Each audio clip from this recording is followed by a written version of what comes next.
Okay. So, as I told you, welcome to all of you for this 2-month-long session.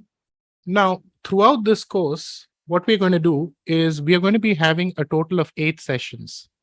So 8 sessions we would be covering throughout this 2 months period. And what I'm going to do throughout these 2-month period, each week, one class, throughout these classes, I'm going to take you through a variety of remedies, remedies which I obviously recommend to all my clients throughout the day. See, some of these remedies are what we call in Tamil as Podu Pariharangal. Now, what do you mean by Podu Pariharangal? They are generic remedies, remedies which is not really specific to the horoscope. It's purely based on the requirement or the need of the situation, right? Which means a person can have an issue like he wants to buy a house, he wants to get married, he wants to have a child, he or she. So it's based on the need of the hour. So these are called as generic remedies. So we're going to cover generic remedies. That is one part. Then there are also remedies which are based on one's horoscope. Horoscopes, wherein we are looking at the graha, we are looking at the position or the placement of the navagrahas, and then we are prescribing remedies. Now, these remedies are going to be extremely invaluable, especially for practicing astrologers. Why? Because, see, astrology is not just about predicting. See, a person is coming to you. He wants you to give an accurate picture of what is happening in his life. That is important. But what next? Which means you also need to be providing them with solution within the ambit or within the scope of the horoscope. So a clear understanding of Jyotisha can only happen when you're able to prescribe remedies, when you're able to prescribe solutions. So this part of that session, wherein I would be covering remedies based on one's horoscope, beginners, you don't have to worry because all of you are in touch. So little concepts here and there, if you're not able to understand, not in the course, but after each lesson gets over, you can ping me, message me, and I will guide you on how to actually construe these points. So this part of the session is going to be really important for practicing astrologers, where we would look into the position of the navagrahas in one's horoscope and then prescribe remedies. Right. Now, before we get into the session, one thing that all of us need to know, or it's a basic question amongst all of us, whether you seek guidance from an astrologer, whether you believe in astrology or not, there is one question. That is, you're going to an astrologer is prescribing you some remedies, do this, do that. Does all of this actually work? And if at all, let's say it works, okay. Does it work for everybody? And if at all it works for everybody, does it work at all times? This is a very important question. So first, we need to have a clarity on this. Only after we get a clarity on that as to how remedies work, if at all they work, when do they work, this bit of clarity needs to be amongst everybody, then only we can proceed to the rest of the course. So I can go about with this in 2 distinct ways. Both of them are connected.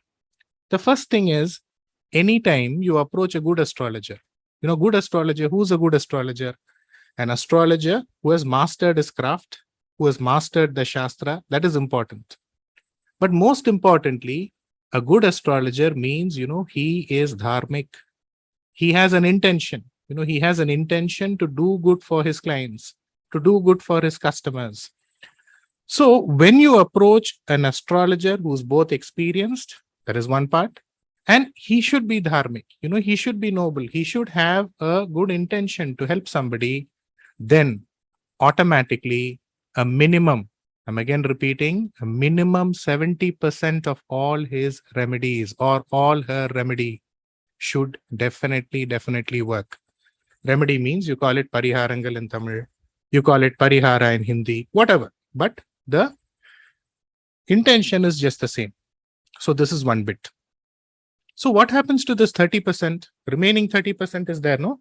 So what happens to this 30%? This 30% is based on what we call as the construction of your horoscope. What we call as GRAHA அமைப்பு, which means what? Is there something in your horoscope which can actually support these remedies? Is there something in your horoscope where it is going to lead you to a path which you desire? If it is there, then the remedies would work fast. Now the question is, sir, okay, you're telling 30% remedies are not going to work. Why attend these courses? 8 weeks you're going to tell some remedy or the other. But listen to me out completely. See, I told you 30%, there is a chance that it may not work. But the point is, why should we do all these remedies then? The reason is very, very simple. As I tell to all of you who are my clients, it is in order to accentuate what is already good in your horoscope. It cannot be that God created you without any asset, without any talent. All of you are talented in some way or the other. So to accentuate something which is already good in your horoscope, and to obviously make sure that the bad, or what is bad according to you, there is no good or bad, but what is bad according to you is mitigated to a certain extent, is buffered to a certain extent. So this is one part. But the most important or the beautiful part in all of this is, let me tell you one thing. Anything that you do in life, forget about remedies. Anything that you do in life is accounted for, which means technically, let's say you're doing something and you don't get a reward for it immediately. But keep in mind, any remedy you perform, any prayer that you utter, any japa that you recite, any temple that you visit, any homa, yagna that you perform, it has to go rewarded in some way or the other. It cannot go wasted. This is the principle of life. You need to keep that in mind. So, one place you're telling 30% may work, 70%, 30% may not work, 70% may work. Then you're telling there is a graha maipe. Now you're telling there is a possibility, or there is a sure shot possibility that everything is working out. How is it possible? See, whenever you perform a remedy next time, whenever you perform a parihara next time, you need to keep this important thing in mind. Is this remedy going to come for me? That is one part. In this janma. Or is it something that is going to go for my next generation, my children? That is one way as to how a remedy can work. Or is it a remedy that I'm doing for this birth? I may be doing something, wanting something in this birth. Maybe I may not get that thing in this birth. That would be for a valid reason. It could be for your next birth. This is another way as to how it can operate. Sometimes a remedy will give you results immediately, right? That is how I told you. But there would be remedies which would take its own sweet time. That is another way it works. So these are the variations as to how a pariharam or a remedy would work. It is not that it is not working, but according to us, we are considering it as not working according to how we want.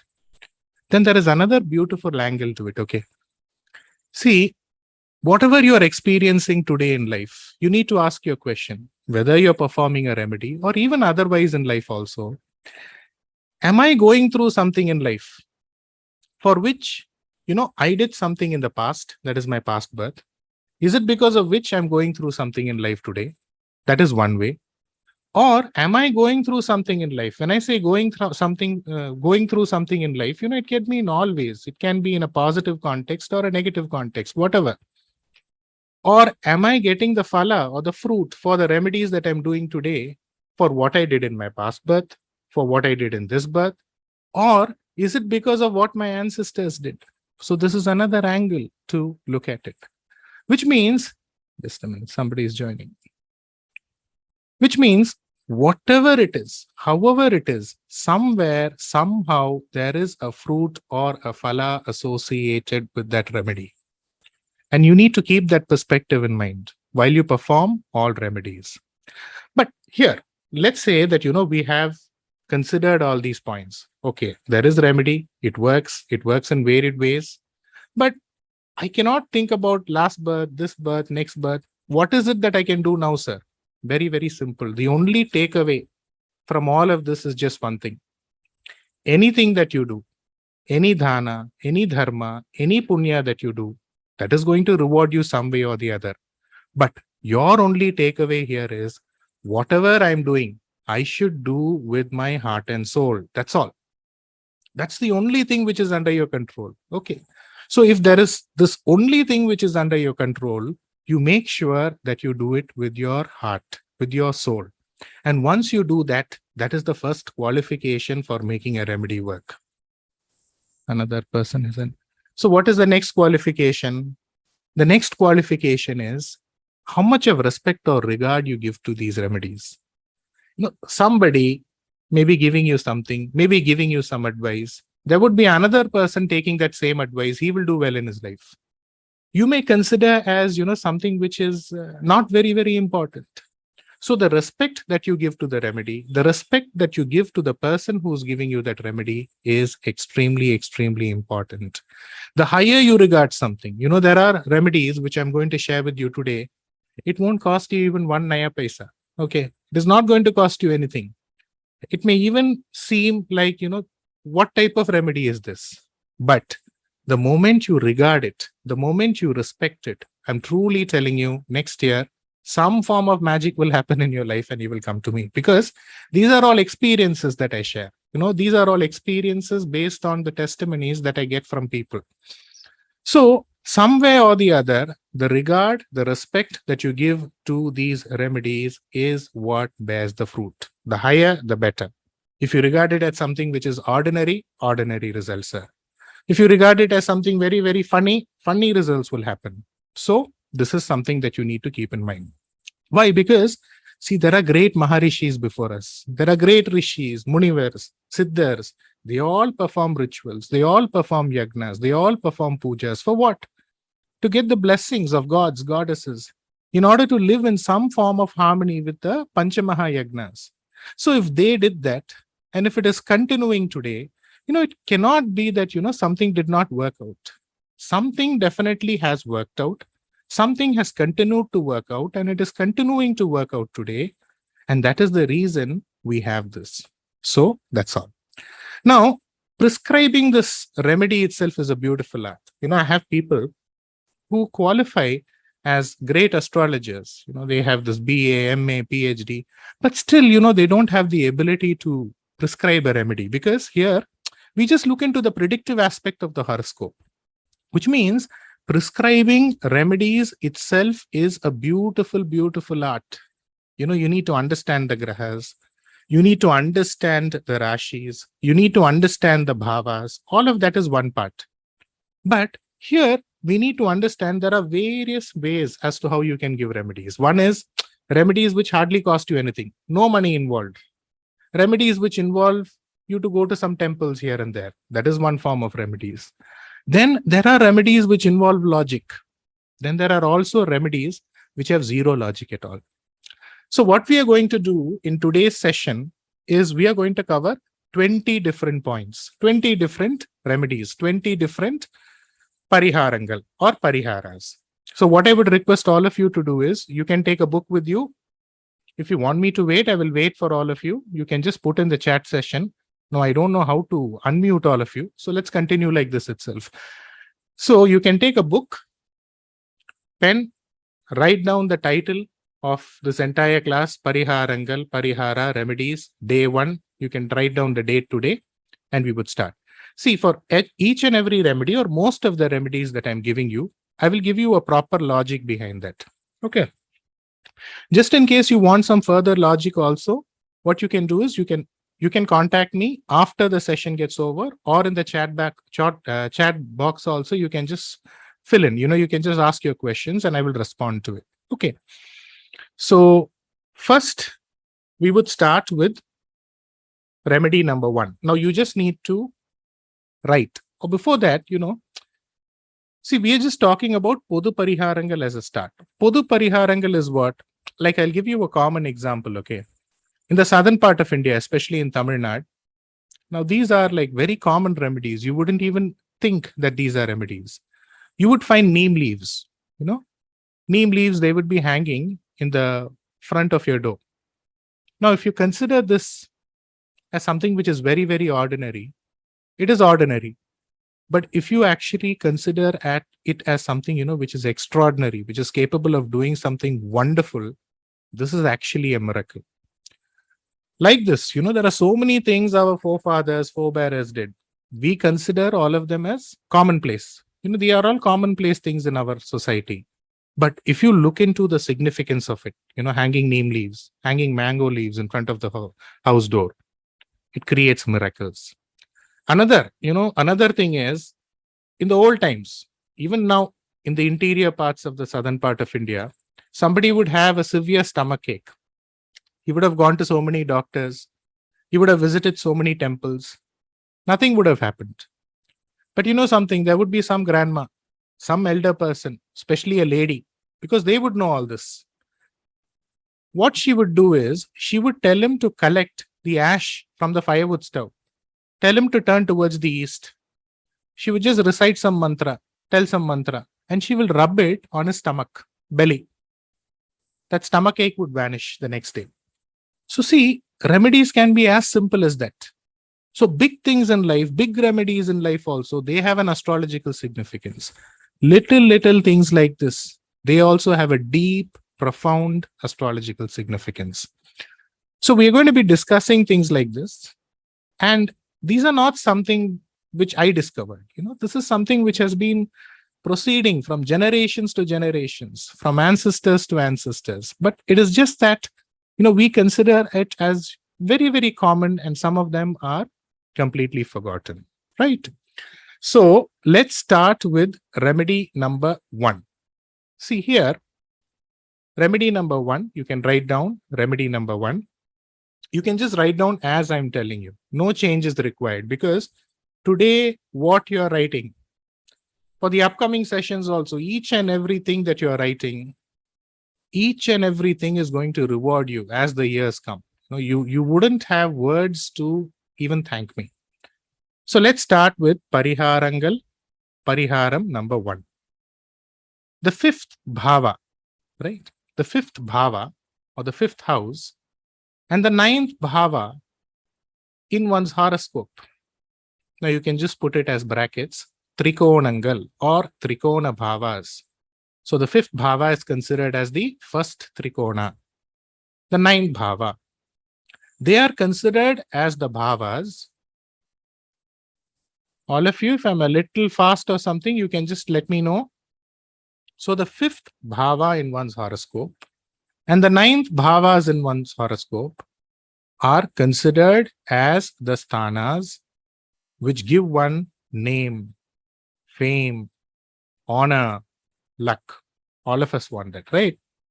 So as a result, when these bhavas are operative in your horoscope, whatever you begin, it will turn out really, really well in life. Whatever you desire, it will come to you without too much of an effort. Events like what? Getting a job, getting married, buying a house, having a child, getting promoted. So all these things will happen and they would be simple to accomplish, right? Why? Because the 5th bhava or the Trikonas, the 5th bhava and the 9th bhava give one name and fame. Now the remedy or the parihara or the enabler, let's start using the word enabler for this. To enable your 5th bhava and your 9th bhava is very, very simple. What you need to do is you need to take 5 different types of fruits. See, fruits means in Tamil we call it as kanigal. See, there are fruits which decay very quickly. Today you buy this fruit, the next day itself it's decayed. That is Chandra. Why? Because we are talking about the Jala Tattva. Then there are fruits which don't decay immediately. It will take some time, 2, 3, 4 days. So this is what we refer to as kanigal, like apple, oranges, musambi. All these things are called as kanigal or fruits. So you're going to take 5 different types of fruits. I will tell you why. I will tell you the significance of this. And why are we doing that basically? 5, the Panchamasthana or the 5th bhava.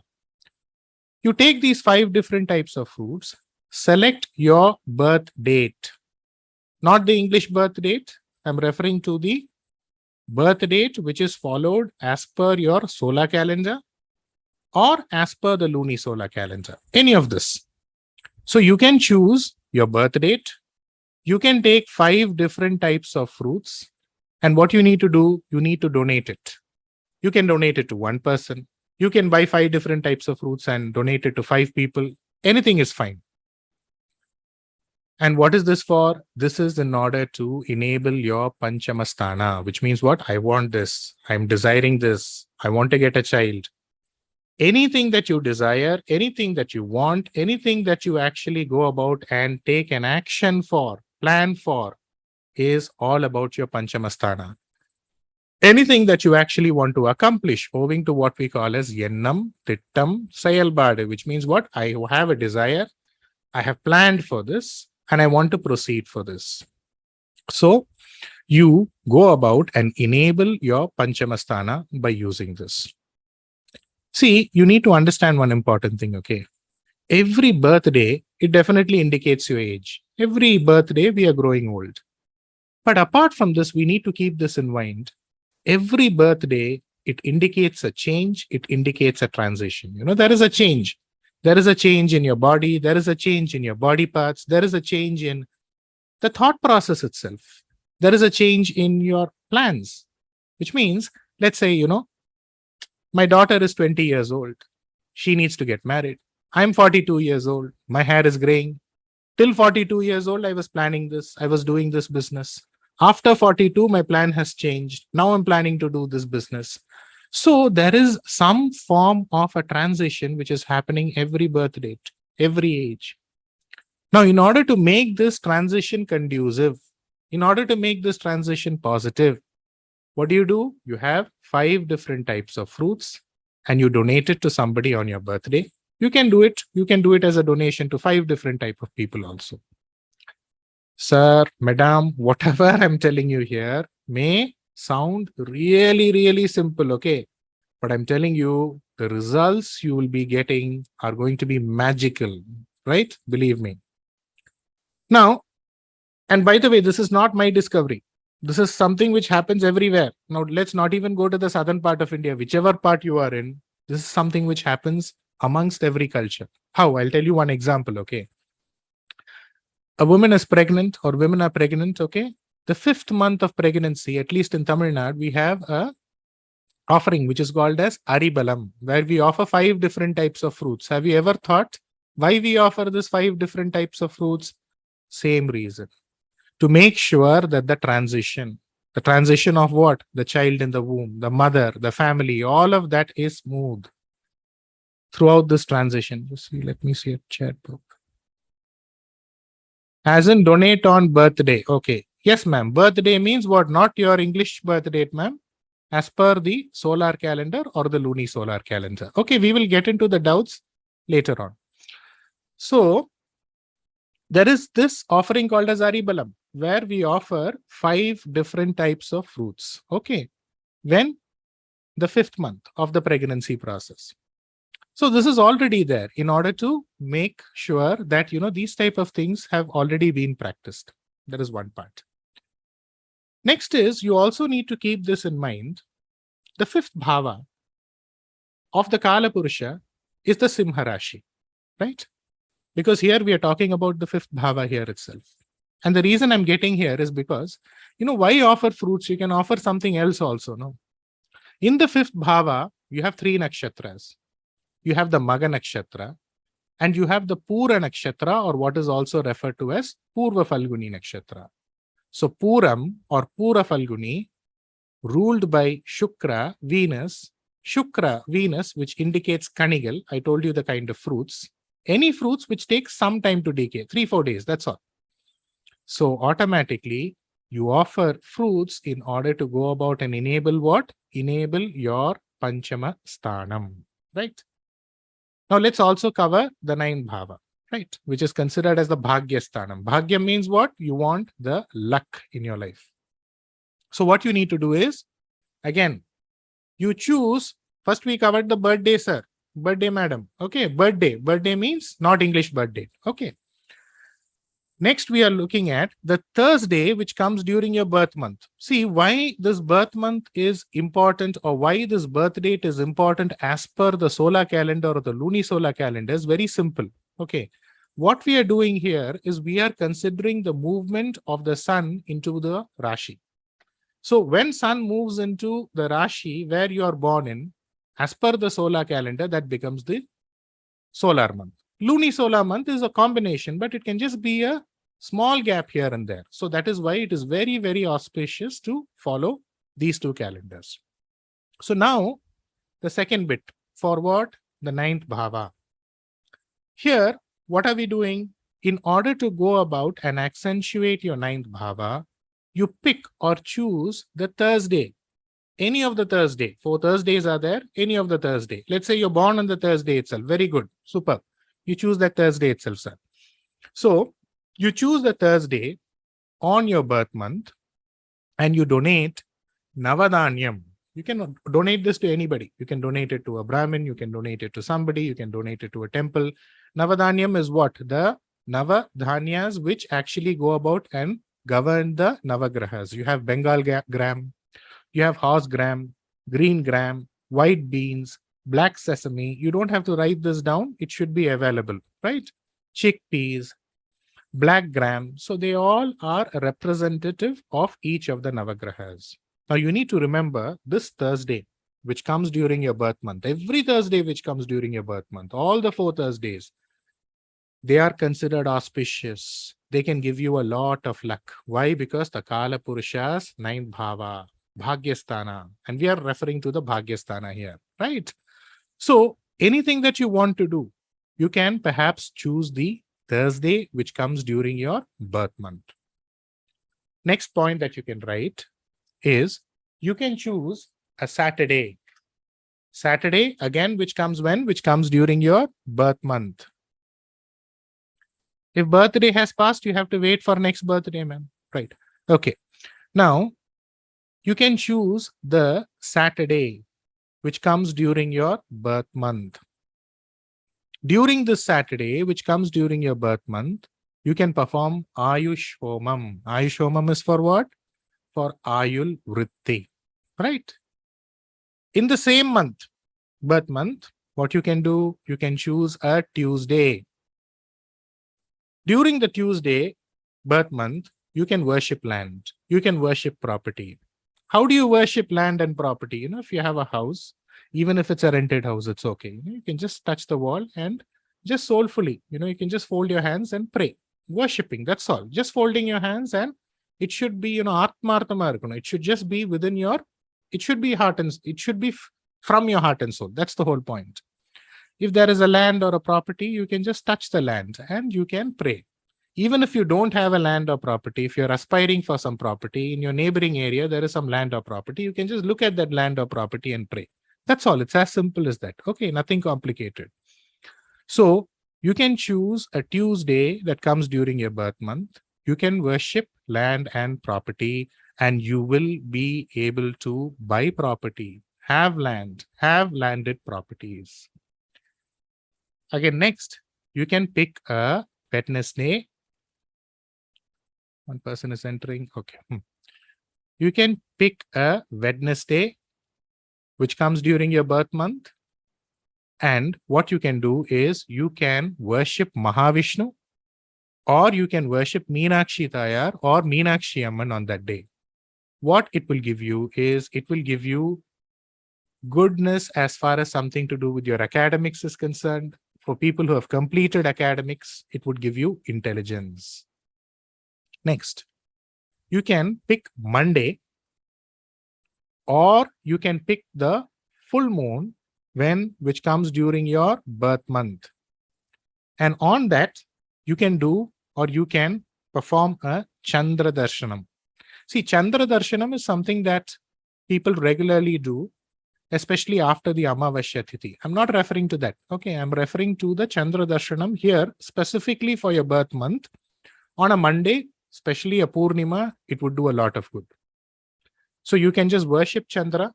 On that day, some people fast. And what this would do is, see, I don't know the English word here, but see, there is something called as intelligence. We covered that, no? Mercury, Buddha. So do you need to be intelligent in life? Yes, you need to be intelligent in life. That is governed by Buddha or Mercury. Then there is something called as courage, confidence. We need to be courageous in order to accomplish things, right? So that is governed by Mars, Sevai, Kuja, and Sun. And there is something called as hard work, Shani. So that is also something that has to be a very, very important prerequisite to your life. But see, fortune does not always favor the brave. They always say, no, fortune favors the brave. No, fortune does not necessarily favor the intelligent. But there is something in Tamil which is called as Madinutpam. Madinutpam means that there is something called as this presence of mind. You need to have this presence of mind. So there is an intelligence associated with the mind also. Mind can lead to, chaos, but mind also has its own special form of intelligence, which is called as Madinutpam. And that is a great asset. That is the greatest tool you can probably have. See, the fourth bhava of the Kala Purusha is ruled by Kadaka Rashi, Cancer. And it is in this fourth bhava that Guru, who denotes wisdom, who denotes great wisdom, great knowledge. It is not just about wisdom, knowledge. It is not just about, Guru being the Sattvic Graha. It is also about great wealth. So what does it mean? People who have Madinutpam, people who have presence of mind, you will have both. You will have wealth and you will also have wisdom. Wisdom will automatically come to you. So during your birth month, whenever it is not complicated. Some of them would get into the ritualistic mode. Should I perform some ritual? No. Just look at the full moon, pray. It should be with your heart and soul. Of course, we are going to be covering a little more about this as we come towards the end of today's session. That would be like first-class remedy for a whole lot of problems. But as of now, just offer your prayers. That is more than enough. You just don't need to miss it. And that would lead to intelligence from what? The presence of mind standpoint of view, which is extremely, extremely important. All in all, what I'm trying to convey here is, see, the birth month that you're born in is extremely auspicious, is extremely important. Some of you, you would follow happy birthday during that English month. That is one part. Some of you would follow your nakshatra, the nakshatra which comes during your birth month. Good. That is also good. Some of you would follow the birth date which comes on your birth month as per your regional calendar. That is also good. But here, the importance of the birth month is also extremely, extremely important. You should not miss out on that. Next, you can choose a Sunday that comes during your birth month. You can pray to Lord Parameshwara, Ishwaran, Shivan, or you can worship your Kuladevam or Kuladevi. You can also worship, or you can also connect, or you can also, go about and give offerings or pray or connect with your ancestors during that day. See, many of us visit our Kuladevam temple, correct? But this time, I'm telling you, from this year onwards, all of you, all students, from this year onwards, on your birth month, Sunday, you visit your Kuladevam temple, you will see miracles, you will see changes, you will definitely see differences, right? So this is the remedy. Next, you can choose a Friday, which comes during your birth month. On the Friday that comes during your birth month, what you can do is, according to your ability, I will give you 3 options here. You can do Vastradanam, donating clothes. You can either pray to Goddess Lakshmi, either and, both you can add. It is based on, how your capability. It could be a capability of money, capability of time, whatever. So, Vastradanam, that is allowed. Praying to Goddess Lakshmi, that is also allowed. You can choose to feed cows. That is also very, very good. So, during a Friday, doing any of this is good. Next, you can choose the Rahu Kalam and or the Yamagandam that comes during your birth month. And what you can do, you can worship the Sarpa Grahas. You can worship Maharishis, Siddha Purushas. So this is considered good during your birth month. So the birth month indicates another turning point in your life, another change in your life. And what we are doing here, we are making use of our birth month to make sure that the changes that we have in our life is conducive. It is good for us. And as you follow all of this, I hope all of you are writing down. If you're not able to write down, please tell me. I will tell this a little slowly, because today what you are writing down, this is going to help you in the years to come. 5 years from now, 10 years from now, you would literally want to, meet me in person. I want to meet you, sir. I want to tell you what happened. Because I'm talking about, so many endless testimonies. Just that, I get just prescribing these little things. And so many clients are there. So you all know, how I function. So the thing that you need to be aware is the magnitude of change can be brought about by just adhering to simple remedies. It's just about a few years of time or a few months of time that can actually go about and create a magic. The only thing that is required here is faith. The moment you develop a faith, faith in God, faith in remedies, faith in whatever you do, it has to work out for you. Okay. In Tamil, there is a quote called Nambinar Keduvadillai. You just need to develop belief. You just need to develop trust, and you would never ever be betrayed. So that is one part. One thing that I wanted to tell all of you in the beginning of the session itself, see, I was telling you about remedies, how remedies work, all of that. A very important thing, one more person has joined it. Okay, a very important thing is, in order to make remedies work out for you, or not just remedies, there is something, what are we trying to do with all of this? We are just trying to develop luck in our life, correct? So in order to obtain luck in life, to get luck in life, you need to first qualify yourself. There is a certain qualification that all of you need to have. Okay.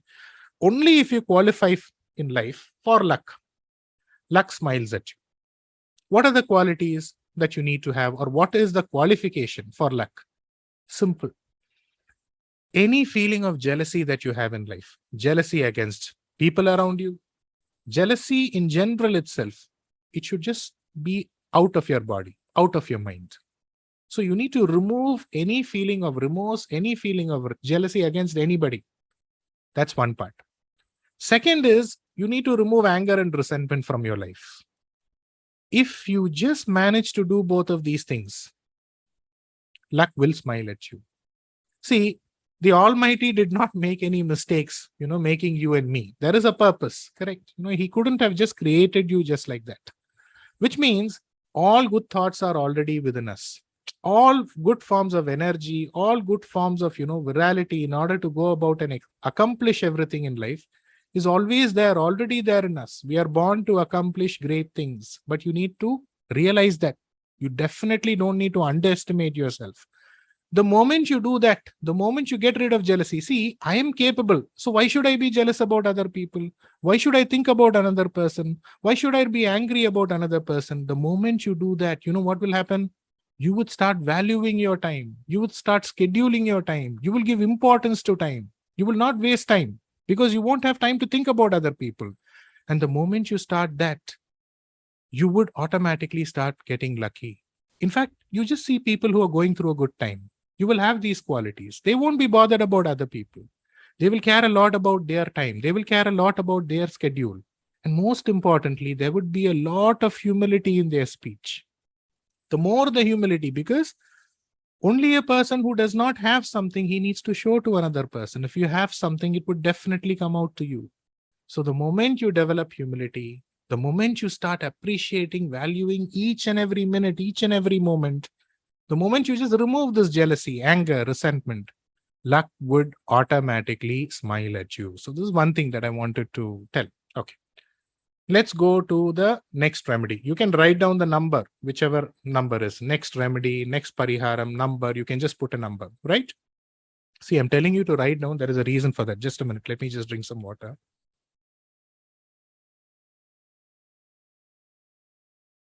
See, the 8th bhava is considered as the Ayul Sthanam in one's horoscope.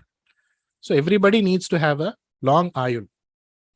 The 8th from 8th bhava is the 3rd bhava, which means if you want Ayul Vritti, you start writing. Next is, the 8th bhava is also considered as a Mangalya Sthanam for Sri, which means what? Mangalyam. So if somebody wants to get married, you need to write. So in the old times, everything is related with this only. Somebody is not getting married, first what they will do, especially a girl, they would tell her to cook, they will tell her to do this work, that work. Somewhere, your 3rd bhava in the form of your hand should be active. And you will find a husband. This is the whole concept. And, if you're all married already and marriage is not a problem, then obviously all of us need Ayul Vritti. You need Ayul. So anything to do with Ayul. The more you write, the more you take notes, there would be Ayul Vritti. The more you write, the more you take notes, what will happen? In case you're not getting married, especially here, the 8th bhava is for Mangalya Sthanam for a Stree, not a male. So I'm referring to women only. Again, the 8th bhava would automatically be active. So speaking about all of this, next Pariharam. During your wedding anniversary, next Pariharam is during your wedding anniversary, performing acts of Dana Dharma, anything. There we discuss Navadanyam, Vastradhanam, all of that. Here, anything you can donate bestows goodness, luck upon both the husband and wife. There we discussed about one person individually, what you need to do for your birthday. Next is for both of you together, husband and wife. So Dana Dharma done during your birth anniversary is considered to be auspicious, good for both the husband and wife. So all of you, we have just started the remedy session. And I just wanted to start all of this on a positive note. That's why I started with what? I started to talk about the Subha Bhavas, the 5th Bhava and the 9th Bhava. There's a lot of things to come. There's a lot of amazing things, superb things. You cannot even imagine these type of things can come. But this is just a start. Okay. So if any of you have doubts, you can just raise that in the chat box. I'm just looking at the chat box now. Sir, can you please repeat the remedy on Rahu and Yamaganda Kala? Yeah, any Rahu Kala timing, any Yamaganda timing that comes during your birth month. Hope I have conveyed the point. Wedding anniversary, everything according to the solar calendar or lunisolar calendar. Because remember, I told you, it is about the movement of sun that we are considering from one Rashi to another Rashi. What can I do if I still want to increase the Bhagya and birthday has passed? Ma'am, I think you've asked this question. Ma'am, one birthday, ma'am, you just need to wait for some time. That's it. Don't worry. And there are so many other things which are going to come. See, I told you, I just wanted to start this session on a good note, positive note. That's why I started with the Bhagya Sthanangal and the 5th Bhava. There's a lot of things which are going to come, which is going to blow all your mind out. Positively, obviously, don't worry. So there are so many good things which are going to come and you can follow them. Okay. So let's move on to the next thing. So till now, we have covered what? We have covered the importance of birth month. We have covered the importance of birth date. And see, one thing is, Navadanyam is something which can give you a lot of punya. Okay. It can literally amass a lot of punya. So there's a lot of things associated with the Navadanyam. Basically, what I'm telling you is that 30 days that you get, your birth month, that time, you do whatever you want throughout the year, but the 30 days that you get, try to, spend time in more spiritual practices, in more religious practices. Try to initiate new things. Try to initiate, auspicious events during those days. So that is what I'm basically trying to tell you to do. So now you've understood. So later on, you would definitely be able to make use of, at least during the coming years. And see, as each and every development happens in your life, okay, you need to share it with other people. Please don't mention my name. I don't want, nobody should know my name. I don't want promotion. But next year or your next birthday, you should be somewhere. You should be doing something. And you should share to another person. You should just say, you don't have to mention my name at all. You can just say that, I did this. These type of changes happened in my life. Why don't you do that? So other people also should be benefited. That's a reason I'm taking out all this time and doing all of this for you. So let's go to the next remedy. Yeah, let's go to the next remedy. Ma'am, we are going to the next remedy. The next remedy is a remedy to clear your arrear examination. Arrear, right? You have arrear examination. You have accumulated arrears in your examination. The remedy, hope you're writing down. If I'm fast, please let me know. I'll just check the chat box now.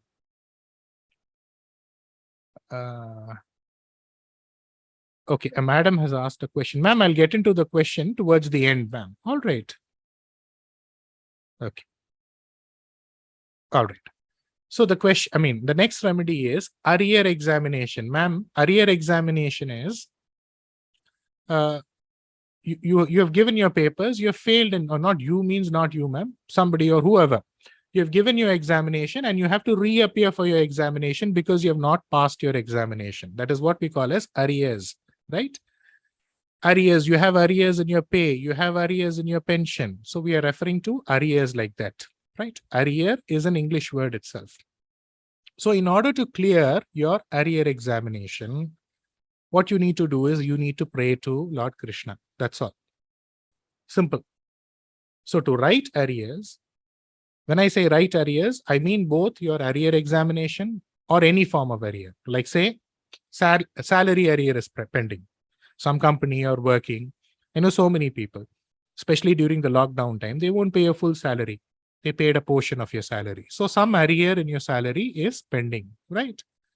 Or you go to the collector office, you submit a petition, it is not been responded on. So again, you need to resubmit or, go back and fill in the form. So anything which requires a repetition the second time, that's all. It's as simple as that. What do you need to do? You need to pray to Lord Krishna. Why Lord Krishna, sir? Why not some other god? Here, we need to break this word. Break this word, arrear. So you have Ari here. What is another name of Lord Krishna? Another name of Lord Krishna is what? Hari. So you pray to Lord Hari to help you clear your Ari here. That's it. See, astrology and remedies. Astrology itself is a principle of synchronicity. You are synchronizing two things, multiple things. And the moment you kind of correlate everything around you, automatically, a magic will happen. Automatically, you'll be able to connect things. Automatically, you will be able to find solutions in life. Just understanding the KARAKATHWAS, just understanding the sound. See, synchronicity can be owing to a person, owing to a thing, owing to a sound. So many ways it can work out. So to clear arrear, you catch hold of Hari. That's all, right? Then Brinda madam asked a question. That is, question. I'll go to your question. Hari, correct, ma'am. So you will finish your whatever work, it will get. What can we do if we still want to increase burn? Yeah, how writing increases the Mangalya Bhava. See, the 8th Bhava, the 7th Bhava in your horoscope is considered as what? It is considered as the Kalatra Sthanam. So the second from that 7th is considered as the Mangalya Sthanam, right? So in order to make sure that the Mangalya Balam is strong, or in order to make sure that, you get married at least fast, so automatically, regularly writing, regularly using your hands, then automatically something to do with what? The 8th Bhava will function. Otherwise, for male or women in general, the 8th Bhava is also considered as the Ayul Sthanam. So if you count the 8th from the 8th Bhava would be the 3rd Bhava. So automatically writing means what? You're using your hands. So automatically that would aid you with both Mangalya Balam. One more person is joining. And it would also aid you with Ayul Vritti, right? Next. So this remedy is up. And next, in order to ensure that something proceeds according to your plan without any hurdles, without any problems, what is the remedy for that? Let's say you're planning something, you're going to do something, and you want to make sure that this action would go without interruption. What do you need to do? You just need to keep a sketch pen, normal sketch pen, Camlin sketch pen, whatever sketch pen, those colored sketch pens that you have, right? Any sketch pen, any color sketch pen. Now, don't ask me which color. Any color is fine. The sketch pen, what do you use a sketch pen for? You use a sketch pen for highlighting, for emphasizing on something. If you're building if you're buying a property or if you're finalizing a property, they will use a sketch pen. So you can keep or you can buy and keep a sketch pen. When I'm giving a consultation to all of you, I keep a sketch pen. Why? Because every point, every point that I utter, that is what makes you people stay with me for so long a time, so many years. So whenever you want something to happen without obstruction, and you want to give points by points, you're arguing on something, one point after another point you need to give. So in order to make sure that happens, you need to keep a sketch pen. Sir, every word, everything that you pronounce, everything has a meaning. I will tell you one story, okay? This is a story of Tenali Raman's son.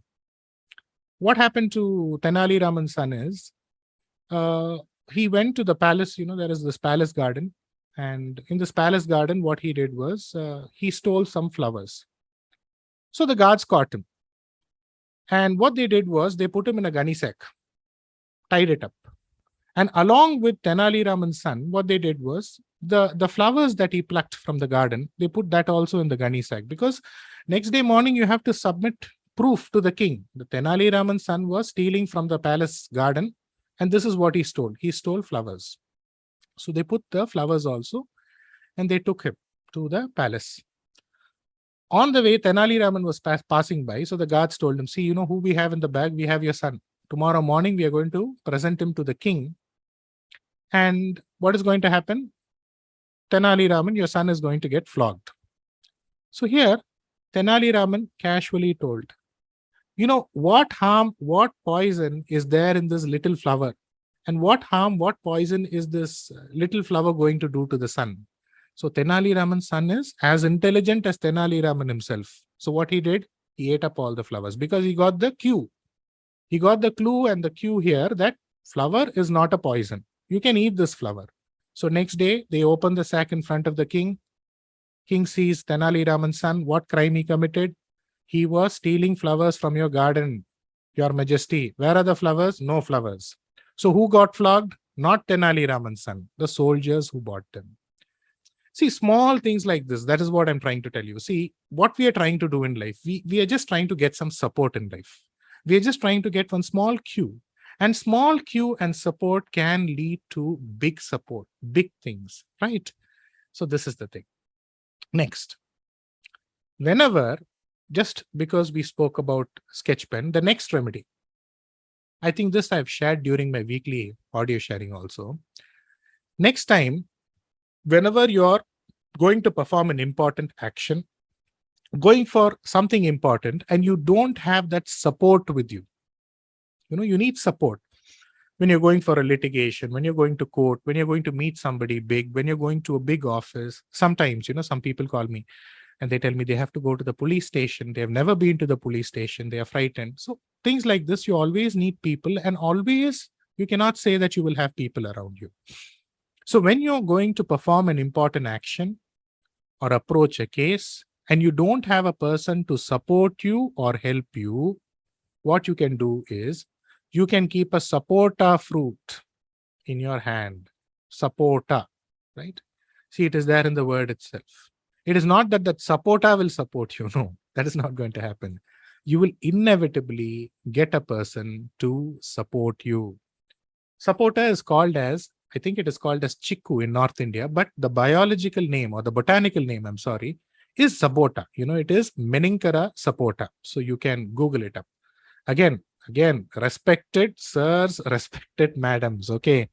If you think this is small, this is small.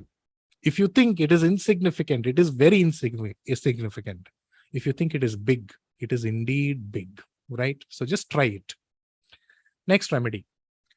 In order to increase the sperm count. So here we are referring to male members, obviously, and to get a progeny, obviously. What do you need to do? Hope all of you are writing down. In order to increase one's sperm count, virility for men, obviously, and to get a progeny or a child, buy a fountain pen, ink pen, right? What you can do is, on the weekday that you are born, weekday means what? Similar as to what we already discussed. That is, if you're born on a Thursday, you buy on a Thursday. Now, this is something that you can do anytime. You don't have to wait for your birth month. So you choose the weekday that you were born in. Friday means Friday. Saturday means Saturday. Any day. You buy a fountain pen, ink pen. And what do you need to do? You need to put ink in that pen. Any color is fine. And you need to write your names 9 times regularly from that day. If you don't want to write your name, there is another way out. What you can do is, you can write Sri Rama Jayam. You can put, or you can write the names, any of the names of Ganesha, Now, 108 names are there. You can pick any name that you like. Or you can choose any of the names of Lord Murugan. 108 names are there. In that you can choose any name. Simple as Om Saravana Bhava. So any name you can choose and you can write it 27 times. Or you can also choose the name of your Kula Devam or Kula Deva and write it 27 times. This will give you a progeny. This is a remarkable remedy, okay? Because see, there's a lot of significance. Don't undervalue the fountain pen. If you remember the hero fountain pen, first what you would do, you would take the pen, you would soak the nib. I just want you to imagine this, and you would get the connection here. You would soak the nib, you would pull the barrel out, and there would be a rubber sac, correct? And few times you would just put it in the ink bottle or the ink pot, and it would fill up slowly. Once a while, when the pen is not working, what you would do, you would twist the barrel a little bit. Sometimes you would, kind of shake that pen a few times vigorously. What the fountain pen signifies is, or what we are trying to connect it with is the sun or Suryan, which signifies what? Which signifies leadership, regality, authority, or kingly qualities, or sun, which is required for increasing one's sperm count. Try it, believe it or not. Next year, there's a lot of possibility for a childbirth, and wonderful testimonies I have with this. Because see, this remedy for some of you may be sounding like, is this a remedy, sir? But I'm giving you a astrological significance also behind this. But I tell you, as an astrologer, simple things like this, or simple thing exactly like this, we're talking about what? This ink pen remedy. The moment somebody gets a child, the way they treat me, it is like next to God. You are God himself. That is the way they treat you. So literal worship happens because of these little things like that. Of course, I don't share the significance. I don't share the sukshamas, because the moment you understand the sukshamas, you belittle things. But since it is a class, since it is a course, I'm sharing it with you and you can use it. So this is one, it is specifically for men, because I told you the significance. But every household, it should have, you should have an ink pen. You should have a fountain pen. Why, sir? It is not about the fountain pen here. It is about the Graha sun, which indicates what? Which indicates power, which indicates authority, which indicates that regalness. You see, any Sarkari Babu, they will have one fountain pen. If you're very close to them, if you're friendly with them, ask them, sir, give me your fountain pen. Give me this fountain pen. They will give you everything. They won't give you that fountain pen. So they don't know about the sun, but somehow they will know that, this is something which is associated with this role that I'm in. Right? So these are like the biggest of secrets hidden in the smallest of things, which we hardly, fail to hardly notice. Let's move to the next pariharam. During examinations, not arrears, examination, regular examination. What you can do is you can buy 2 pens. It can be ink pen, it can be any pen. This is the next remedy. That remedy is over. Now we are going to the next pariharam. During examination, you can buy 2 pens. You can keep it under the feet of Lord Ganesha, Lord Vinayagar. You can take it 4-5 days before your examination. You can do that. And you can take both these pens for your examination. There's a logic hidden here. Okay. And in the chat section, if you people understand this logic, you can tell me. I'll wait for a few seconds. You can take both these pens for your examination after keeping it under the padam of Ganesha 4-5 days. First, you start writing with the first pen. After some time, what you can do is, you can stop writing with that first pen and take the second pen and continue to write your examination on that second pen. This will give you good marks. This will give you success in your examination. I'll count 1, 2, 3, 4, 5. Anybody knows the logic? Please tell me. 1, 2, 3, 4, 5. Nobody knows the logic? Do you remember Mahabharata? So what happened in Mahabharata? As the legend goes, Ganesha, this legend of Mahabharata, it lives for generations to generations, sir. So what is the big deal about your examination, right? So here, obstacles. Obstacles means what? Yeah, removing obstacles. Yeah, Ganesha is all about removing obstacles. But what happened is, during Mahabharata, as Ganesha was writing continuously, The first weapon that he used, or the first instrument that he used, the writing feather, it broke. So he didn't have even any time to waste. So immediately he broke a small portion of his tusk and wrote the Mahabharata. So this is a legend which lives for so many generations in the form of Mahabharata. And what's there in clearing your examination? So it would lead you with success in your examination. Next remedy is pertaining to the steps, door steps. You have the door, the front door, the steps you reside in.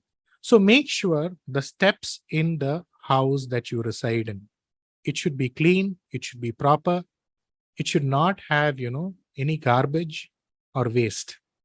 One, if there is garbage or waste on the steps, the front steps of your house that you reside in, there would be problems pertaining to studies, and there would be problems as far as something to do with shortage itself is concerned. Shortage means what?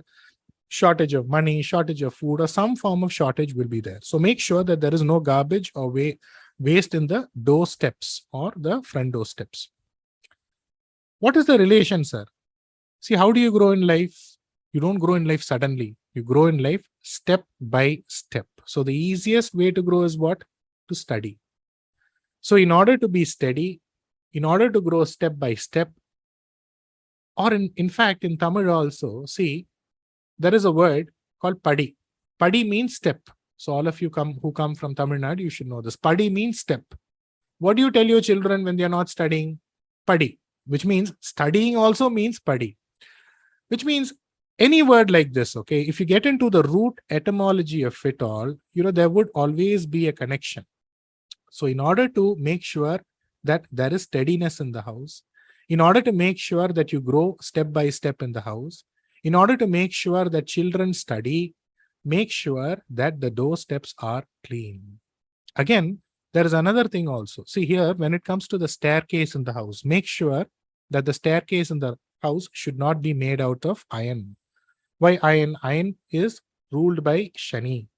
So whenever you have the staircase in the house, which is made of iron, what would happen is that either there would be breaks in studies, or even if they manage to study, what would happen is they wouldn't be able to completely make use of their studies. So in case, you already have iron steps, what you can do is you can add wood or replace it with wood if possible. So this is the remedy. The next pariharam is, in order to make sure that there is no shortage in the house, what you need to do is you have a measuring, a measuring vessel, especially it's used for rice. It's called as alak in Tamil. It's called by different names, but in every culture, every place, for measuring rice, you will have a special cup. It would be either made of brass. So brass, usually it is made of. So make sure that you keep that rice measuring cup in the house. This is called as alak. Again, it is related with this root word. Alak in Tamil means to make somebody a responsible person and to be able to take care of one's family. So now, the moment you have this rice measuring cup in your house, automatically people in the house would become responsible. Children or young adults would grow up to become responsible. That's the whole part. Let's move on to the next set of remedies and let's discuss a few remedies pertaining to fruits. First, this is a easy pariharam to give you wisdom. What you need to do, simple things only I'm going to share, sir. Nothing complicated, okay? Don't worry. Simple thing. You buy mango. It is not that you need to choose to buy a mango. Next time you go to the market and buy fruits, you're buying mango. What you need to do is, you need to give it to your father and mother. You need to seek their blessings and then you eat it. That's all is the remedy. What would it do? It would give you intelligence. It would give you wisdom, most importantly, not intelligence, wisdom. Why? Because here, Guru, mango, mango, Puratadi Nakshatra, again ruled by Guru. But this is related to the story of Lord Skanda, Kartikeya and Ganesha. wherein he just worshipped his parents and he got the fruit of wisdom instead of circling around the world. So you can do that. The next remedy, what you can do is you can give a gooseberry to either of your. Now, let's say, some of you don't have your parents. Let's say, if it is the case, what you can do is you can keep it in front of their picture. That is one thing. Here also, gooseberry, nellika, amla, you can give it to either of your grandparents. So if you don't have grandparents, what you can keep it in front of their photograph, or in the family itself, you would have somebody who has that equivalent status or equivalent, you would call them grandpa or grandma in the family, not outside. So you can give a gooseberry to them, seek their blessings and eat it. That will give you Ayul Vritti. Why? This is related with the story of, see, Nellika or fruit itself, again ruled by Shukra.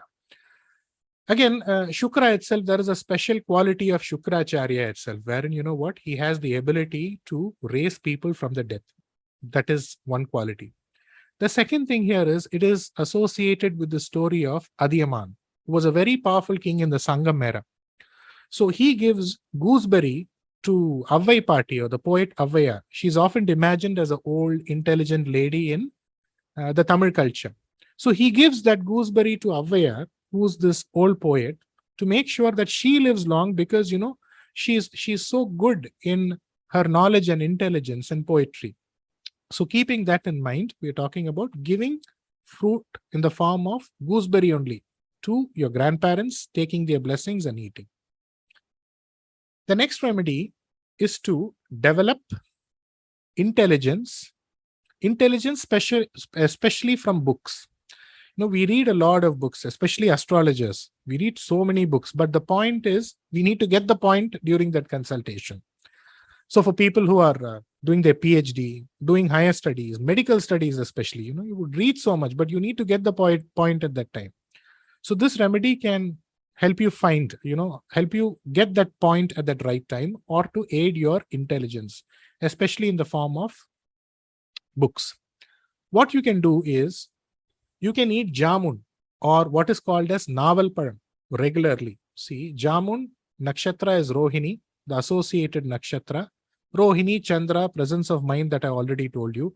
But you would find naval param, or you would find jamun associated in so many texts. One, you would associate that, people associate it with Krishna, people associate that with Vinayagar. But most importantly, there's a wonderful story of Lord Kartikeya and Jamun, where again, it is a story, or it is a conversation between poet Avayar and Kartikeya. And Lord Kartikeya offers the Jamun fruit to Avayar, and he asks her this question: do you want a Sutta Param or Sudada Param? Do you want a fruit that is cooked hot? How can a fruit be cooked hot from the tree? Or a fruit which is not cooked? So this is a story which actually is to test Avayar's ego. So the navel fruit has a lot of medicinal properties. It increases your hemoglobin and all of that. But again, there's a lot of mentioning of navel as far as so many texts are concerned. And the word navel itself, see, navel, it sounds like novel. So if you want to get the intelligence of reading so many novels, try to eat the jamun fruit or navel fruit regularly. Another special way of doing this is, you can offer it to Lord Muruga first, and then you eat it. It will improve your intelligence. It would improve your studies. Next pariharam is to find lost documents. Lost documents like lost books. Again, it can apply to PhD students, research scholars. To complete your research, you will want this book. You will be searching from one library to another library. Astrologers, we need some wonderful texts which can actually go about and give us some different approach in astrology. So in order to find documents also, documents that you have lost, land documents that you have kept somewhere, marriage certificate, school certificate, in order to find lost documents, what you can do is you can either watch the fishes in the aquarium, or you can just take a picture of a fish and watch. So if you don't have a picture, just open your phone, Google fish. Just keep saying fish. That is more than enough. There is a simple logic associated with this. 1, 2, 3, 4, 5 I'll count. Anybody can try. Very, very simple logic. Can anybody tell me? Anybody? We cannot take too much time. Correct. Matsya Avatar, right? So what happened in the Matsya Avatar? Right? We have the avatar of Vishnu who took the form of a fish. And what did he do? He slayed the demon for what? To bring the 4 Vedas back, right? So similarly, for anything to do with books, anything to do with studies, nothing complicated, sir. I'm not telling you go to this temple, that temple. Of course, that will also be coming later on. That's the reason we have two months, sir. We have 2 months, 8th session. So there's a lot to cover. Okay. I will be covering remedies associated with temples, homas, that will also be coming. Don't worry about that. But this simple thing, it should be in your pocket. You're having a problem. Immediately there should be a solution in the pocket. That time you should not search what to do. Simple things. Just open your phone. Keep looking at the picture of a fish. That's it. Right? Try it and let me know the result. Try it, because there's so many wonderful things which just happen through these little things, sir. Next is a remedy. You see, it's not a remedy. It's an information. Okay. See, it's an information that you can use. A mole in the right side of the body indicates luck in the early stage of life. The right side of the body. A mole in the left side of the body, it indicates luck in the later stages of life. I didn't tell that. Our ancestors, the forefathers, they wrote it somewhere. I'm just telling you that.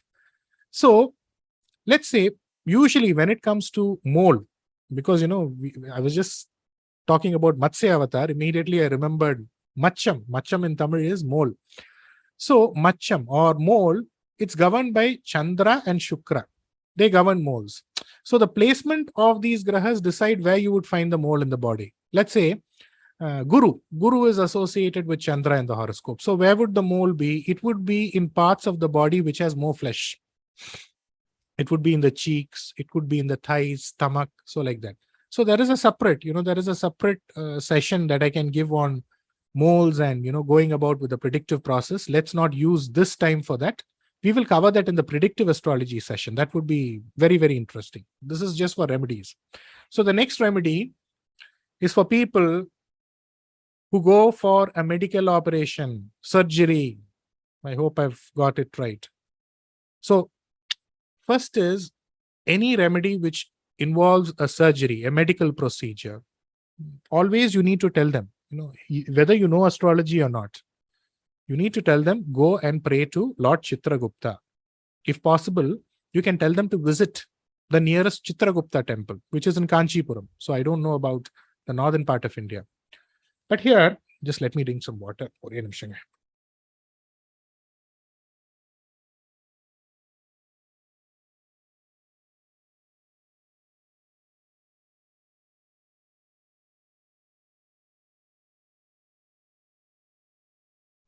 Okay. But here, when it comes to critical operations, okay, any person would be scared. That time they won't be able to do anything.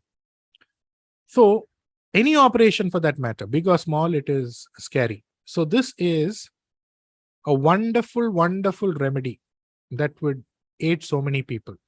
It's given wonderful results. Wonderful, wonderful testimonies. I can keep sharing about that. Okay.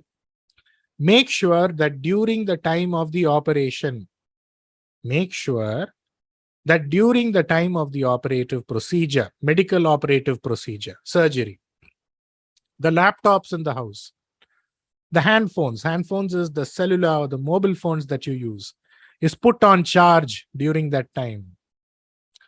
Make sure that you put a new battery to the clock in the house. This means even if the clock is working, okay, make sure that you change and put the new battery. So the clock should not stop during the operative procedure. Make sure that the lights in the house, they are all lit up. There is nimittam. Nimittam can be used in order to what? Find omens to predict. But why are you finding omens? In order to make sure that you make use of situations conducively. That's all. So, any puja, any ritual that you perform, that has its own purpose. I'm going to get into in detail about that. But these little things, they should be accounted for. Why? Because when it comes to critical situations, these type of things can be extremely important, and we need to draw the connection here. What usually happens when somebody goes for a surgery, they would administer anesthesia.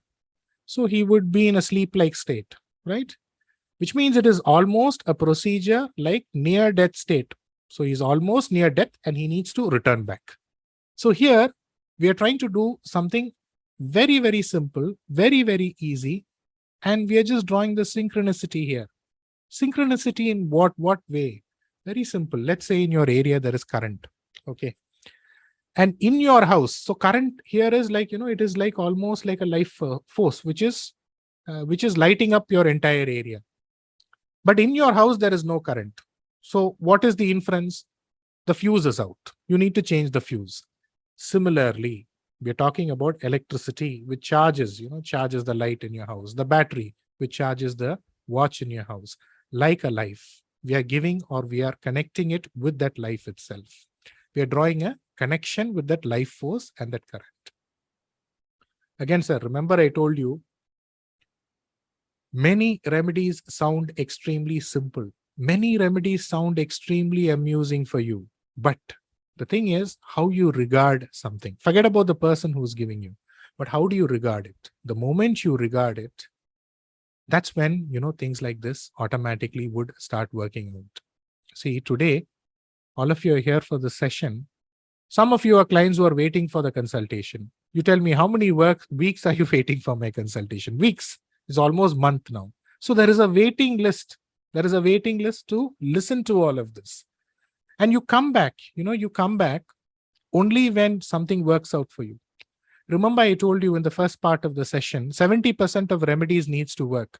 70% of remedies needs to work by able, good, dharmic astrologers.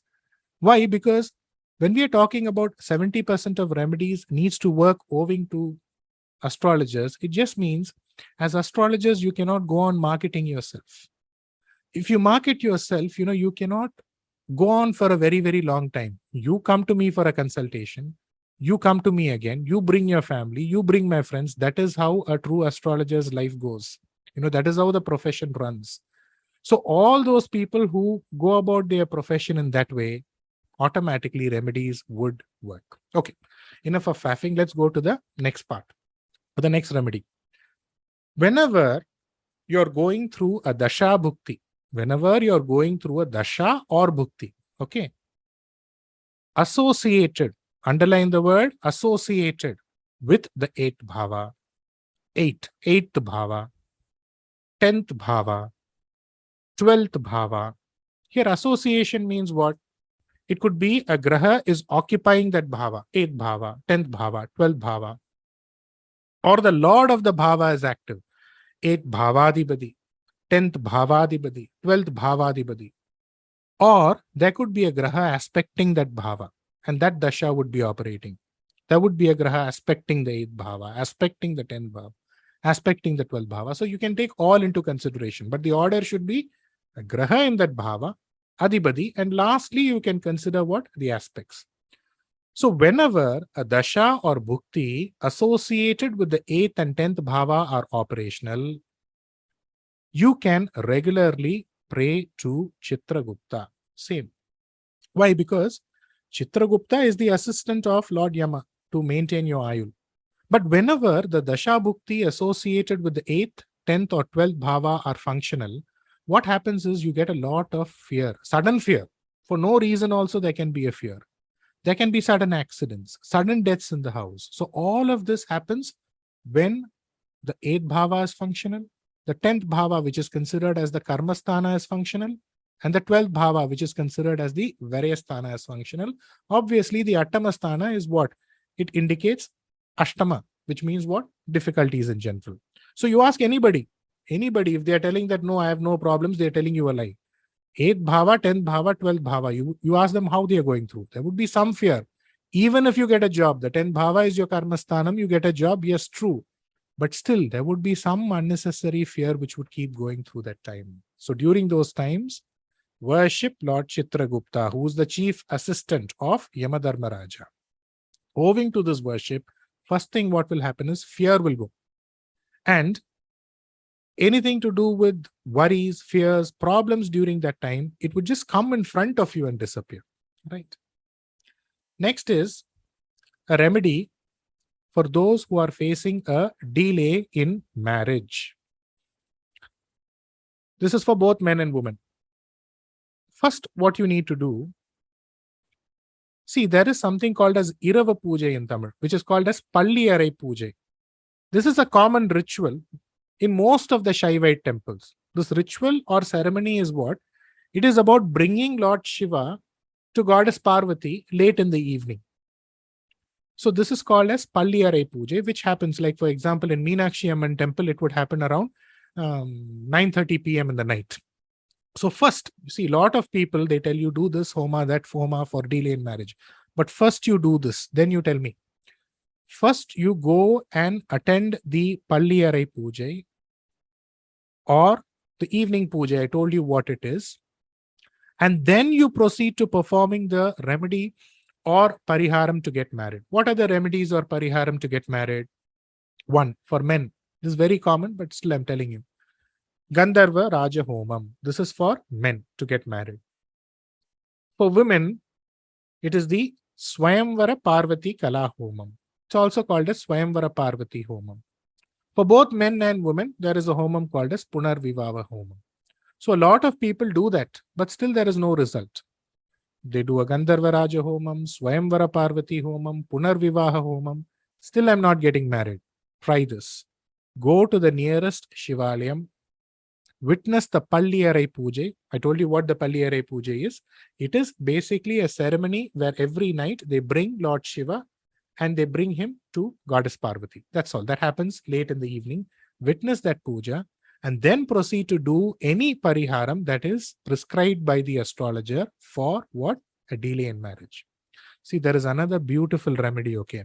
But this is very common. This was common. People have forgotten all these great things. This is an additional remedy, especially to address delay in marriage specifically for girls. What you need to do is you can buy bangles. I'm not telling buy gold bangles, any bangle you buy, okay? You buy bangles from shops owned by Chettiar. Chettiar is a community, okay? So please don't get into why I'm talking about community here. There's nothing about the community here. Here we are talking about people and their way of life, and that also we are associating with the graha. And the reason I need to elaborate this is very simple. In the old times, before they fix a marriage, in the southern part of India, especially in Tamil Nadu, or once they fix the marriage, specifically they would invite the Chettiars and they would be selling bangles. They would come with these big boxes, wooden boxes. They would buy bangles from them as soon as the marriage is fixed, in order to make sure that, there is no delay through this process of getting married. This was a remedy. People didn't even know that this was a remedy, or this was a parihara or an enabler during that time. Why the Chettiar community? See, the Chettiar community is a business community. They are into business. But there is another thing associated with them. They have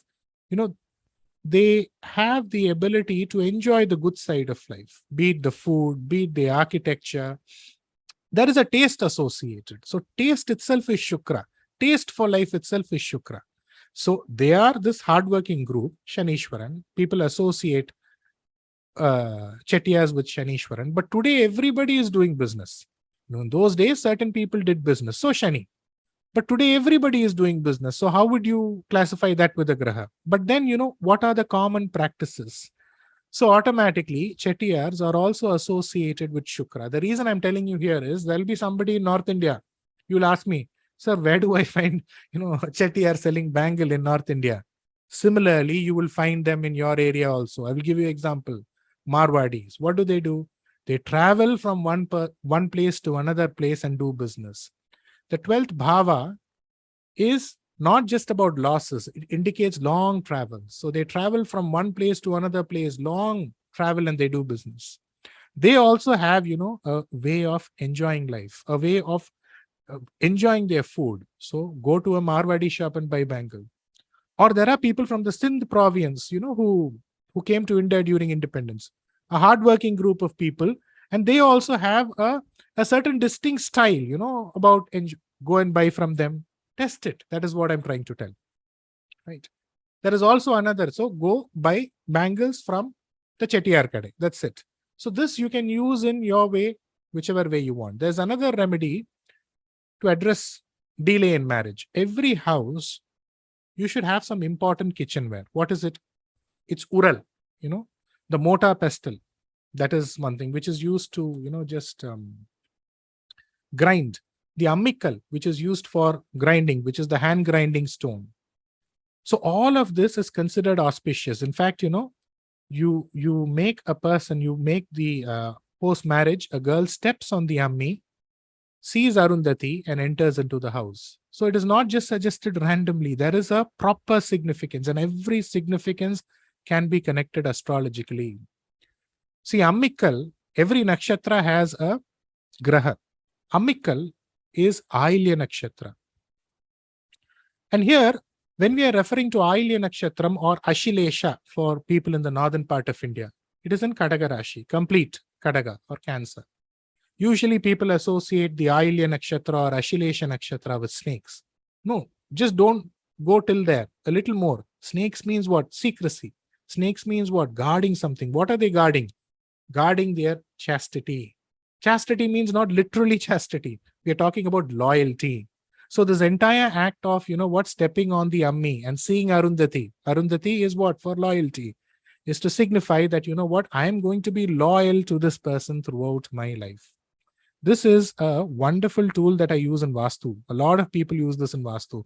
You go to a house and you see the ammikal or the ural, the mortar pestle, which is used to crush ginger, inji, all of this.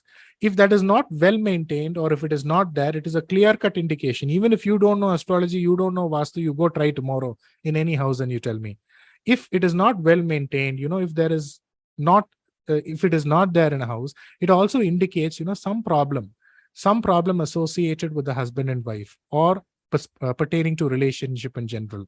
Now you can ask me this question. Now, at this stage, we are living in cities, we are living in flats, apartments, towns. How am I going to get all of this? If you walk to these little platform stores also, you will get a miniature version of that. Small miniature version, which you use in order to, for ginger, for your ginger tea and all of that. You can just get that and keep it. That itself can actually aid you with the remedy. The next remedy is for those people who go to a lot of astrologers, this astrologer, that astrologer. All these astrologers are telling good things for you. You have this yoga, that yoga. Just wait for 2 months. This will happen, that will happen. 2 months comes, nothing is happening. So there's always a segment like this. There's always a group like this. I went to so many astrologers. They told I have this yoga, that yoga. I will get this job, that job. Nothing has happened. So that time you should never blame astrologers. See, whenever something is not happening as per your wish, I told you what is the reason.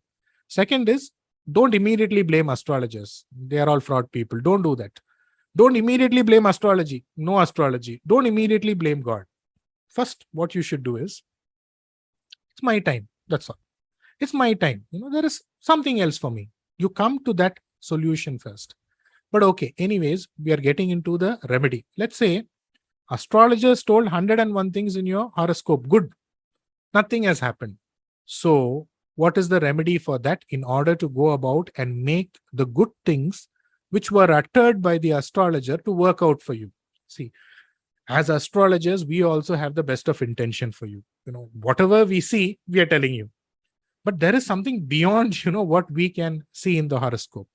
In fact, in the horoscope, there is something called a Sallade doshangal. Very small doshas, which nobody would even consider it as a dosha. But when too many of them are there, It can obstruct the biggest of events in your life. So there are so many things, and owing to lack of time, an astrologer can omit these things. So what you need to do is go to the Navagraha Sannidhi any day. If I'm not telling you this day or that day, you can do it any day.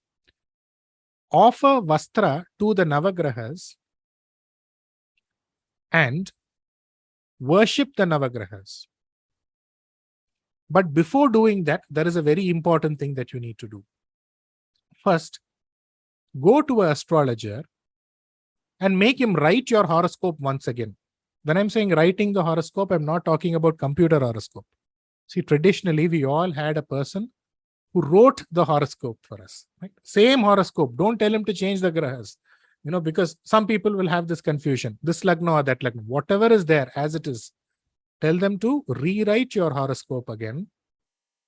Then you go to the Navagraha Sannidhi, any temple which has the 9 grahas, Navagrahas, offer Vastra, offer clothes, pray to the Navagrahas, return back home. That's all, sir. Nothing else involved. Then you would find all the yogas predicted by the astrologer working for you. How simple is that? This is a remedy suggested in order to nullify what we call as these little doshas in your horoscope. See, how do you connect this? Okay, this is like the cell phone. Sometimes a cell phone won't work. What will we do? What will we do, sir? 2 seconds only. Anybody can answer. Okay, I'll answer. Very simple. Switch off the cell phone and switch on the cell phone. That's all. So that is all that we are doing here. Let's say some of you are asking me this question. Just a minute, little bit of water.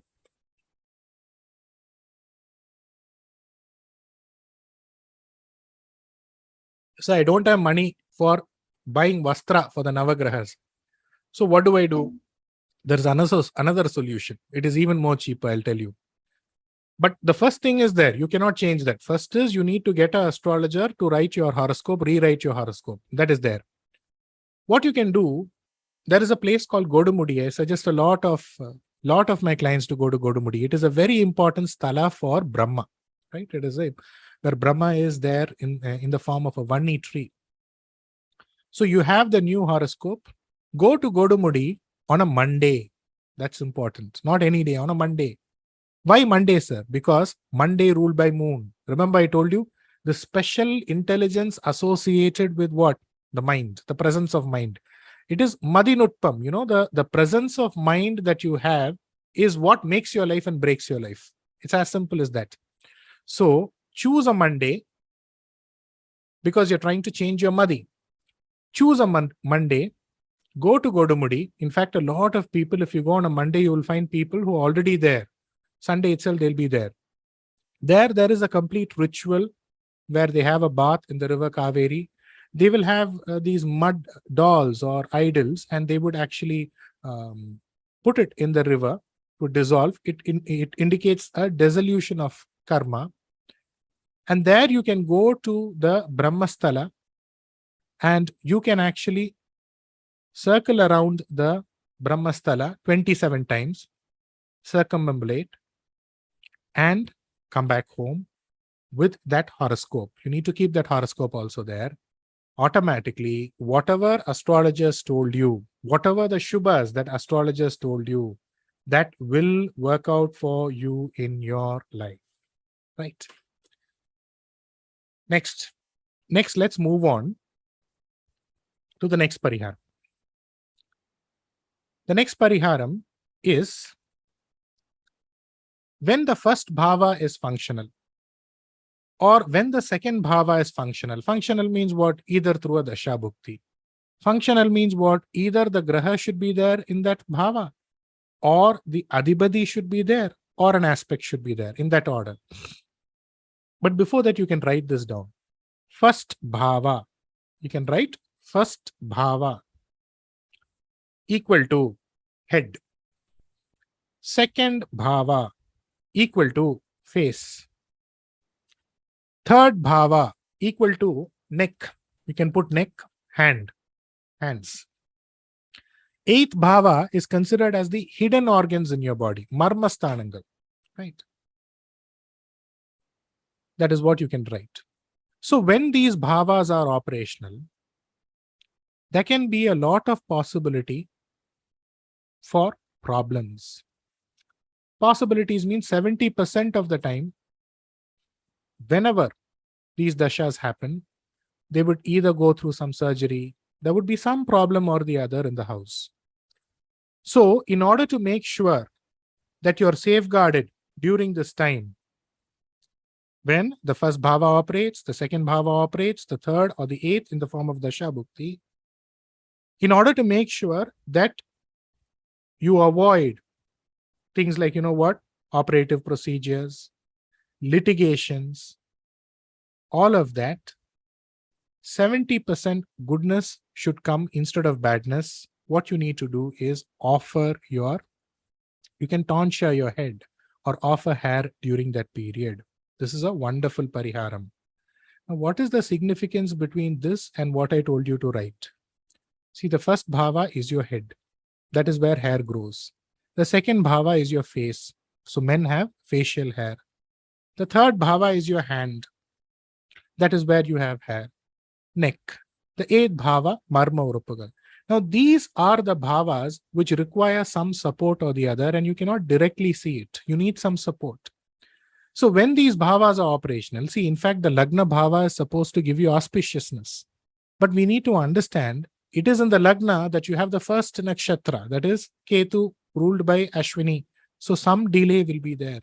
Some obstruction will be there. Ketu indicates jnana, wisdom, moksha. So these are all special qualities of Ketu, understood. But Ketu indicates sudden delay. Ketu indicates, something which is immediately cut off. Ketu indicates surgical procedures. Ketu indicates litigation, court cases.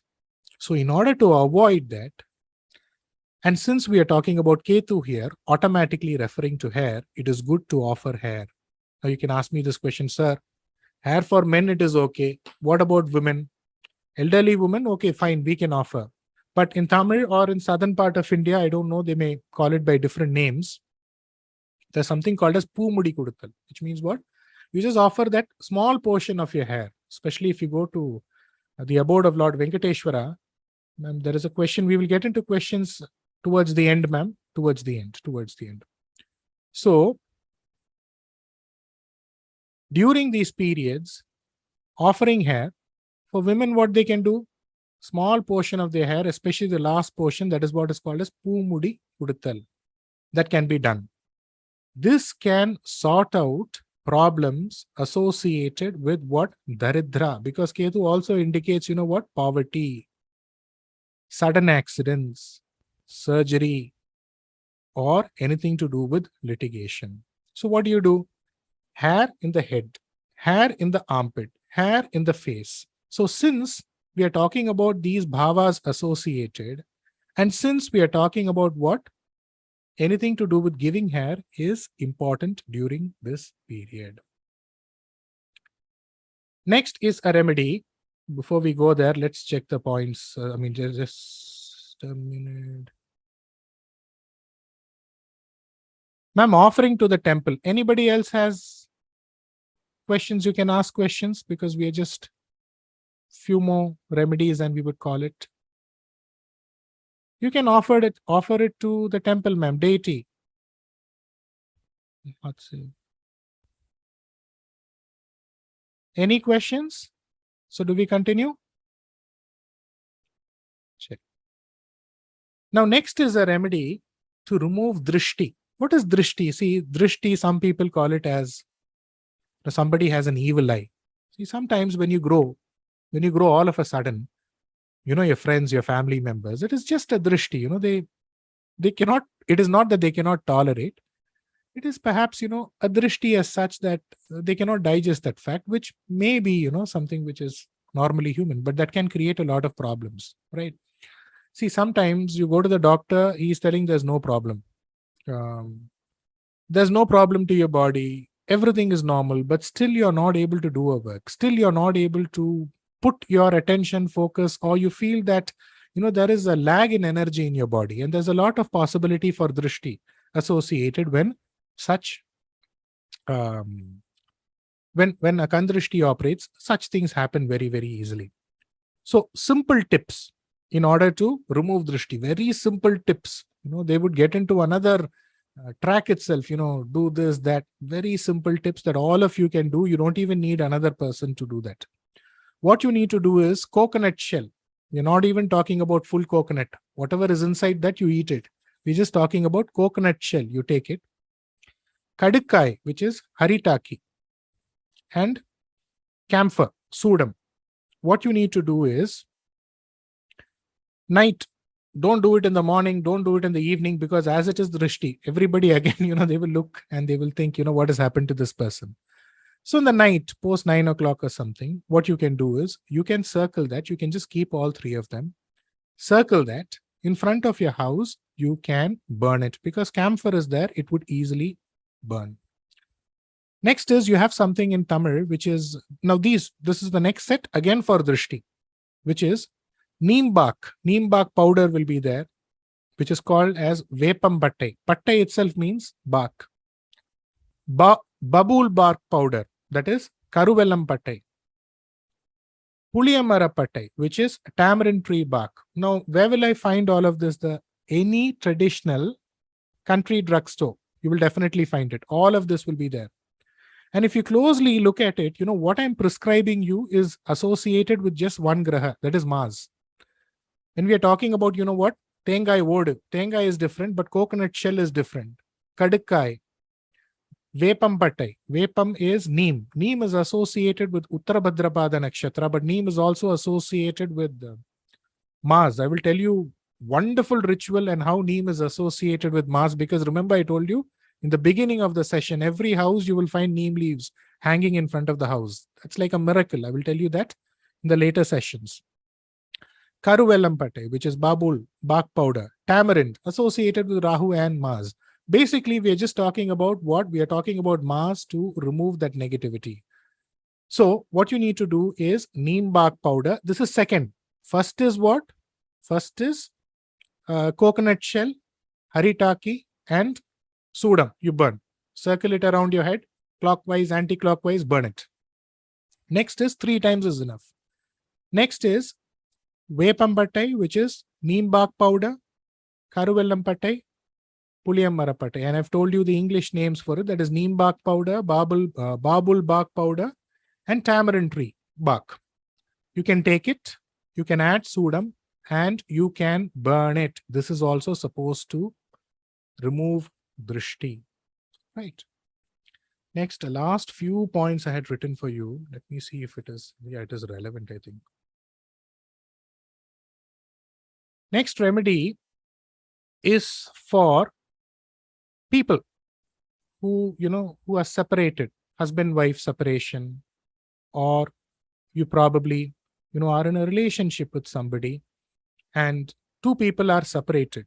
So in order to make sure that 2 separated people come together, husband, wife especially, what you need to do is go to Sedukare in Ramanathapuram.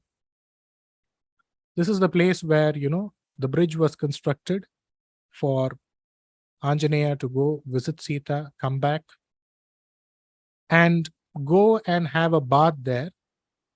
If you're not allowed to have a bath, or if you don't want to have a bath, you can just sprinkle a few drops of water on your head. There itself in Sedukare, Ramanathapuram, there is a Anjaneya temple. You can have a darshan of Anjaneya and you can return back. Now, this is a remedy for people to get back the person who they separated from, husband and wife. This is also a remedy. Last week a client had asked me, I want to go to foreign, sir. So I want to go to a foreign country. Tell me a remedy. I told you first day itself, a remedy is coming. So you attend that, you will get the remedy. This person who asked me this remedy, he separated from his wife. So this remedy is going to work for him also. So if your wife is away from you, to get back your wife also, this is the remedy. If you want to go to a foreign country, this is a remedy again. Why? Because we're talking about the association here. Why? One, Lord Ram, the first, he has a bath here in Setukare, and then he goes to Lanka. And first, a bridge is connected. A bridge is connected between these two places for Ram to travel, or Anjaneya goes and comes back and conveys the news. That is the significance here. The next remedy, I think there are just 2 remedies. So thank you for waiting all this while, but just 2 more remedies. A wonderful remedy in order to go about and improve your Madinutpam, which I've stressed on so importantly. You be brave in life, you be intelligent life, that is different. You just need to have that beautiful presence of mind. That's what creates life. Simple remedy. And this is, miracles would happen, big miracles, believe it or not. And this was practiced regularly throughout, I think every part of India, but all of us forgot it. What they will do is during the Purnima, all the children will circle around in the terrace. And there will be a grand aunt or a grandmother. She will be sitting in between. And she will take rice and she will give to each of these kids. And they will be, they will be under the gaze of the moonlight. This is what is called as Nilachor. Nilachor means what? During that Purnima. This is for the family, even in villages also. In villages, in temples, when you go to the Kuladeva temple during the Purnima, what they will do, they will make you sit outside, they would give you food, you would eat that food, and you would be under the gaze of the sun.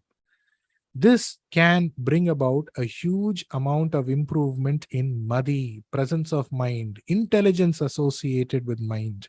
There's so much of wonderful things which can happen during this time, apart from the cooling effect. So, regularly making sure that during the Purnima phase, it is just not complicated. Just sit under, if you have a terrace or outside the house, sit, watch, gaze the sun as you're eating. Usually they used to do near rivers because again, Chandra, Jalagraha associated, and they would also have food items associated with Chandra, right? So you can try this during the next Purnima regularly. Slowly, you have communities in apartments, flats, I tell them, they build their own communities and they start having Nilachor. It's wonderful. There would be a lot of peace. There would be a lot of harmony. That cooling effect will be there. This is a remedy. Next remedy, or the last remedy for the day, which should have been the first. In order to come first in anything that you do, first in anything that you do. I'm coming second rank, sir, third rank, first rank. Praying to Lord Vinayagar. Why? Because he is the first Lord. Ashwini Nakshatra is the first Nakshatra, at least as per the Dasha system that we follow, of course. But first God, Ganesha. So you pray to Ganesha, first God, who circled around his father and mother and just got things just like that. And it would lead you to accomplish things and be a person who gets that first mark or to get that first position. It could just be, we're not talking about examination here. I want to be promoted as a vice president, GM, assistant GM. I want to be promoted as a CEO. I want to get this position, that position. For all of them, it is applicable. So this is the first day of the remedy class. I have made it free for all of you. This is going to be a 2-month-long session. 2-month-long session. Every week we are going to have sessions. So I just wanted to give you a glimpse on how every week is going to be. And, if you find all of this is useful, good. If you find that, what is this? These are all simple things, good. You continue with your path. But I wanted to give a glimpse to all of you before all of you continue with it. And we are done with the session. Now, if at all you have any questions, you are ready to ask me questions. You are ready to ask me questions on chat. I'm ready to unmute you also. But honestly, I don't know how to unmute you. So you can try to unmute yourself. And maybe, I would give you a permission here. Maybe from the next session onwards, we should have a host. We should have a person who could do this part and I would just do the talking part. So anybody has any question? 2 minutes, we will wait. And